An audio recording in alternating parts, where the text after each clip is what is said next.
It's time for Around the Ozarks News, brought to you by the Springfield-Greene County Park Board, Thompson Sales, Kitchenland USA, and Smouse Foundation Repair and Waterproofing. Here are your hosts, Ethan and Sarah Foreheads.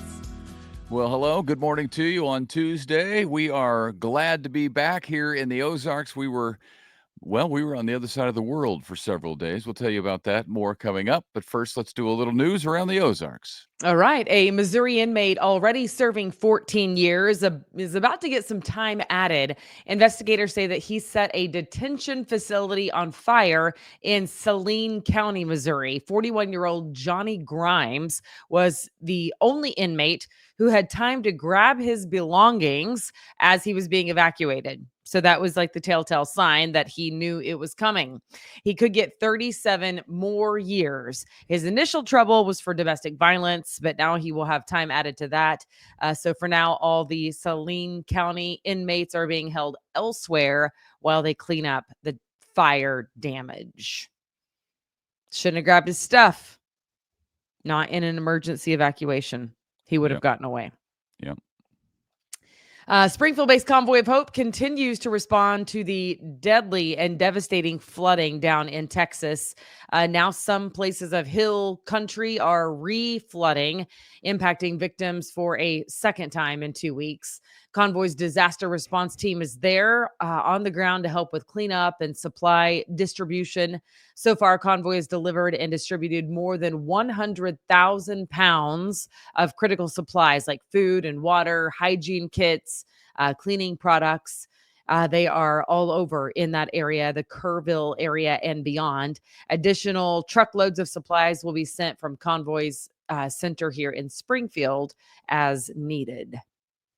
And I'll be headed down to Texas right after this. So today, right after the show. On my way this morning. Congratulations are in order for two of Governor's appointments from Springfield.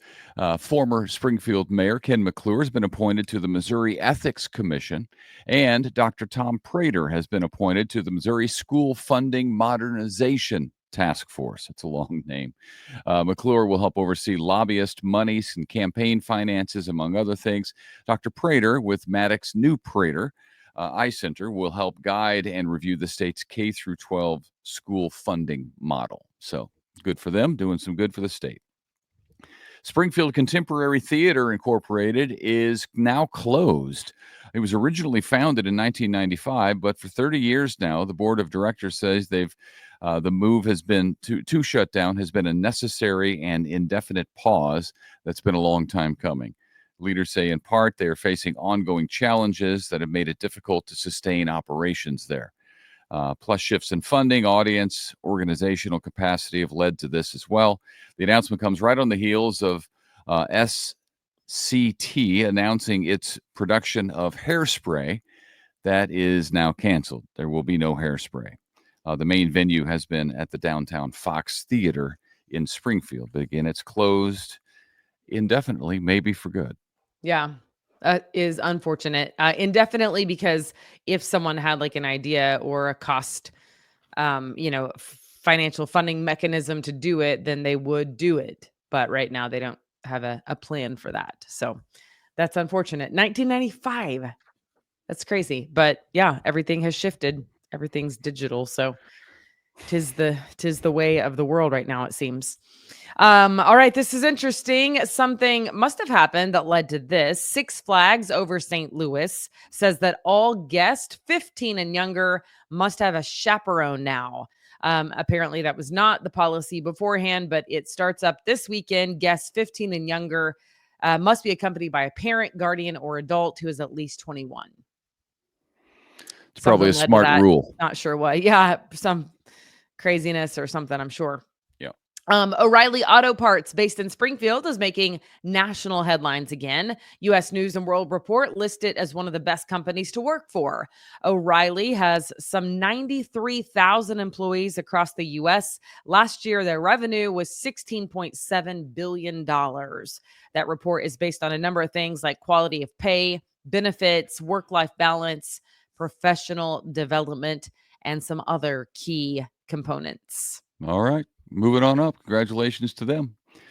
Golf pro, broadcaster, and author David Faraday will spoke at the Missouri State University in conference in September. It's the Public Affairs Conference. It's happening on September 16th at Juanita K. Hammonds Hall.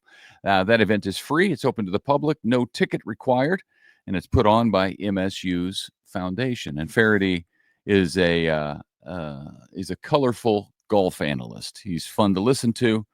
He's got good insight. He's funny. So that'd be, if you're a golf fan, you would enjoy that. All right, MSU Foundation. Meanwhile, the Missouri State University Foundation has raised $31 million this year and at least $20 million in each of the past 8 years. That money helps with projects like the Cliff Smart University Advancement Center that's being built as we speak, the Greenwood Interior Renewal Project, new academic scholarships. It also supports other programs, capital projects, faculty support as well. So the Missouri State University Foundation doing a good job raising money. Good for them. Yeah, that's awesome. And Conference USA is losing another team just as the Missouri State Bears join the conference.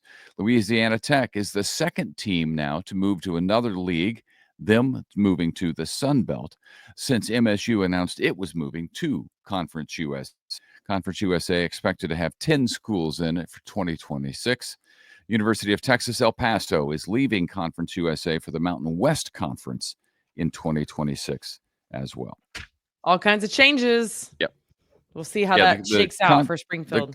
The conference landscape in the last several years has just been every year it's a different thing. Kind of like teams now with the NIL, where kids get paid, so they just go to the highest bidder every year. So every year, every school has a brand new team, yeah, with all new players that they're paying. So it's a weird time in college athletics. Yes, it is. Springfield is still trying to clean up after all the big storms that we had. We had a few, I guess, over the last several months.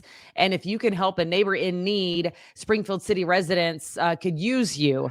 You can start putting your storm debris like limbs and branches at the curb on Thursday, starting this Thursday, the 17th. If you need help getting the debris to the curb, you can request assistance on the city's website. I'll give you the address in a minute. Public Works, though, and the city staff for Clean Green Springfield, they're hoping that a bunch of volunteers will turn out on Thursday. You can go online to their website and sign up for a shift where you as an individual or maybe a business or a church group can go and volunteer. There's 14 different rally points across the city on Thursday. And if you are able to do that, go help. You can find all the details at cleangreensgf.com. cleangreensgf.com. All right. Good work. Yeah, because it's organized. It's organized. So that's exciting. Yeah. All right. This week, tomorrow is the midweek matinee at the Gilloys. Tomorrow's movie is Rocky. The doors open at 1. The movie starts at 2. Seniors 60 years and older get a free combo ticket with proof of ID upon arrival. Everybody else, it's about $10. And it's a good time at the midweek matinee there at the Gilloys. Yep. This is kind of fun. Also in Branson tomorrow, Wednesday, you can enjoy a free summer movie inside Branson's IMAX Entertainment Complex. Doors open at 8:30 on Wednesday morning, and McFarland's Family Restaurant is serving up all-you-can-eat pancakes. It's like $4 for kids, $7 for adults, and that will be before the movie starts at 10. So the movie's at 10, pancakes at 8:30. It's a free movie, so you get in for free to do that. You just have to pay for the pancakes. And tomorrow's movie is The Wild Robot. All right. Kids will love it, I'm sure. You had me at all you can eat pancakes. Me too. I was going to say the movie sounds fine, but you had me at pancakes. So yeah. And McFarland's Family Restaurant my family went there. I was not actually with them, sadly, but several of them came into town from Texas, and that's where they ate, and they really liked it. Yeah. So I feel good about it. I feel good about the pancakes, I like going to the IMAX for big movies. We go down there. We most recently went down for the latest Mission Impossible on the IMAX, and it was fantastic. Yeah. It was great. There you go. All right. Well, thanks so much for joining us. Ethan and I are happy to be back. We have a bit of jet lag. That is true. We were 12 hours away from you, Yeah. 13 hours away from you for part of the trip. But we have been in Indonesia on a mission trip. And it was amazing. We took our middle daughter, Ainsley. It was phenomenal to see the work that they were doing in Indonesia and to get to come alongside them and really just lift their arms. Yeah, it was great to meet the missionaries face to face, to talk to them, to hear their stories, see their families, because they've given up everything to leave America and to go live in a completely different country. So it's you Where just they have have to learn the language, which is not easy yeah. to do. So have a lot of admiration for people who can feel the call and can do that. And these folks are incredible people. So it was good to be with them. We took a great team. Our team kind of took care of their kids while they were at a conference, so they could kind of be refreshed and not have to worry about the kids. And we had an incredible team. Some of them were teachers, so they did great with the kids. And our 13-year-old does really well with kids, so they had a good time. Sarah spoke at the conference several times, so and it was fantastic. It was at a beautiful location. I mean, it's 17,000 islands in Indonesia. It's the fourth most populated country in the world, which I had no idea until I started researching it That part, before we yeah. left. But we landed in Jakarta. We went from here to Tokyo, spent the night, and then went to Jakarta. And Jakarta has 30 million people in the city. I mean, Yeah. it was Just in Jakarta. unbelievable. It is unbelievably huge. And Tokyo was also cool, but we weren't there for that long. But then flying on to Jakarta and then being out and about in the city and walking around, and it's fascinating. It's like one of the only places also that has all of the world religions represented there. Um, Christianity, Islam, Hinduism, Buddhism, Confucianism, and Catholicism, all under one country, banner, And if you will. Judaism. You missed Judaism. Do they have Judaism as well? I would Yeah, I imagine guess so. they I do if don't they know. said that they have all religions, but Yeah. but I don't remember that one being on the card. You actually have to mark on your driver's license which one you are. So, perhaps, yeah, I'm sure that was an option, but it's just an interesting place for Yeah, sure. And it's yeah, it's an interesting place, beautiful place. We got to go to an island and see the island and just some of the pictures and settings there are incredibly beautiful. yeah, it's unbelievable. The volcano, there was a volcano that went Oh, off yeah. while we were there. We were not close to it. It was on the same island that we were, but on the opposite end. So we felt like there was like a haze in the air, sort of like what we would feel when wildfires move through, like I guess it was like the Canadian wildfires that we had a couple years ago where we could actually feel that in America. I mean, in Missouri. Similar to that, but we were under no threat of danger.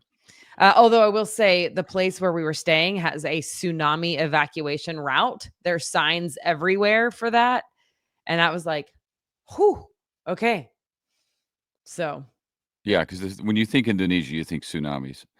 But thankfully, nothing happened while we were there. It was a great trip, and waiting for the jet lag to wear off so we can sleep normally because yeah, it hasn't happened yet.